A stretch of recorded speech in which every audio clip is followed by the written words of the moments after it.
But a budget really is a matter of setting priorities and prioritizing what's important within the community. Much of the items in our budget are fixed and we don't have control over them, such as our school budget and our contractual obligations with Fairfax County and debt service. But I agree that we need to work on the revenue side. We need to fill up our empty commercial buildings. We're not generating much revenue from empty space, so we need to work hard to fill up those empty spaces, and we need to be a business-friendly community. If we help our businesses thrive and succeed, that will in turn fuel our economy and help the revenue side of the budget. But we do need to set priorities when it comes to spending. We need to live within our means and set priorities. For me, priorities would be matters of safety and infrastructure, and if we had to make some cuts, then I would be in favor of doing that if that's what we needed to do. I would not be in favor of raising taxes at this point. Well, recruiting business to the city is very important, as is retaining the great businesses that we have. As far as concrete action, I will work very closely with our Economic Development Office, our Economic Development Authority, our local chambers of commerce to work on attracting the businesses that we need to fill up our empty spaces and to, as we look for future development. You know, we need to have a business-friendly environment in order for businesses to be interested in coming here. We've taken a few steps lately that I think are in the right direction. We've designated a technology zone here in the city that will help us attract technology businesses. We have worked specifically on our downtown area, approved a facade improvement program that will encourage businesses to improve the looks of their buildings. We've undertaken some landscaping projects in the downtown area. You know, if you have a nice looking area, then that will be attractive to businesses. They'll think, yeah, I want to come open shop here. And will also attract shoppers and patrons of the business. I also think we need to work more closely with George Mason University. You know, there's a great big population there of students and faculty and staff, and those are all customers, if you will, of the businesses that we have in the city. So I would do what I could to work much closer with the university to take advantage of that opportunity. The university as our neighbor. We do work together on a number of matters.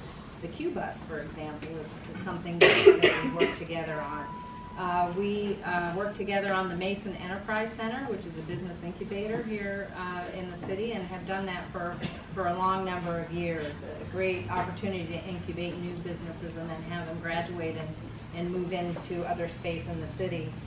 We also hold a Get to Know Mason picnic at the start of each school year in the August time frame. And it's a time for us to interact with the student government at the university. And you know, that is a great way to build bridges. Now, as I said earlier, we really need to work together and take advantage of the entire population at the university and welcome them into the city. We do have to be cautious on the housing matters because we need to be good neighbors with each other. But I believe the Office of Government Relations works very hard at the university to educate those new students that come to school about how to be a good neighbor. So we just need to continue to work together so that we can take advantage of the opportunities. I voted not to move forward with this project, and I did that for two reasons. First of all, I agree there's a safety issue there, but I was concerned with putting the sidewalk in on Rust Hill and Rust Curve because it's quite a downward slope, and you see a lot of traffic accidents at the bottom of Rust Curve, and I really think putting pedestrians there and puts them in harm's way. We have an existing sidewalk on the east side of Cambridge Road, and I think that is, there's a good safety barrier between the street and where that sidewalk is, and we really should take care of that existing infrastructure and that sidewalk. The second reason I didn't vote in favor of going forward was the cost. It has quite a big price tag, and we have not yet identified full funding for the project. So we're moving down the road to complete that project, but we have not identified all the dollars to spend on that.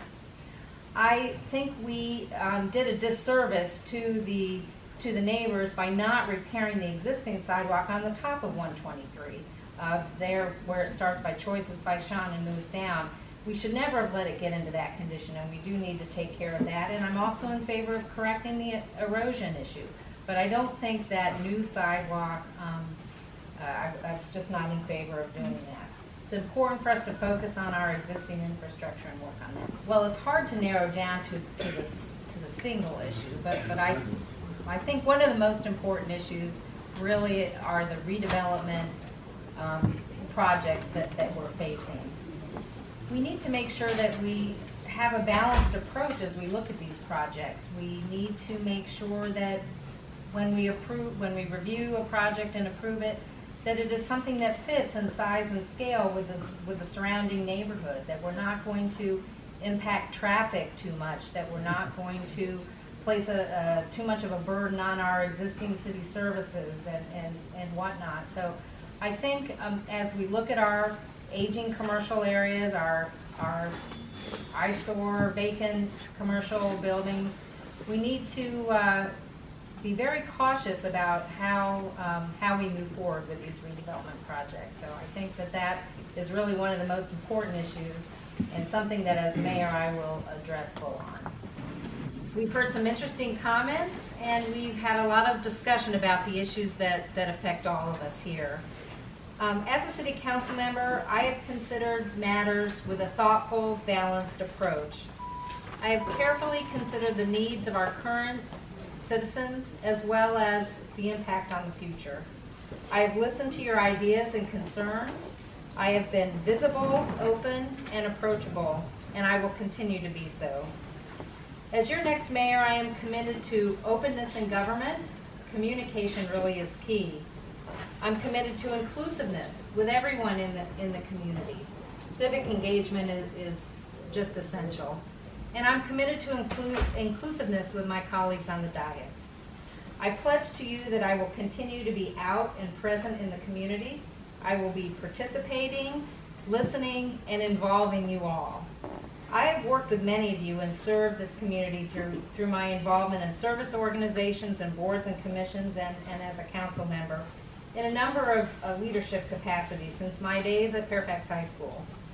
My professional background as a business person further demonstrates my experience in finance, strategic planning, leadership, and communication.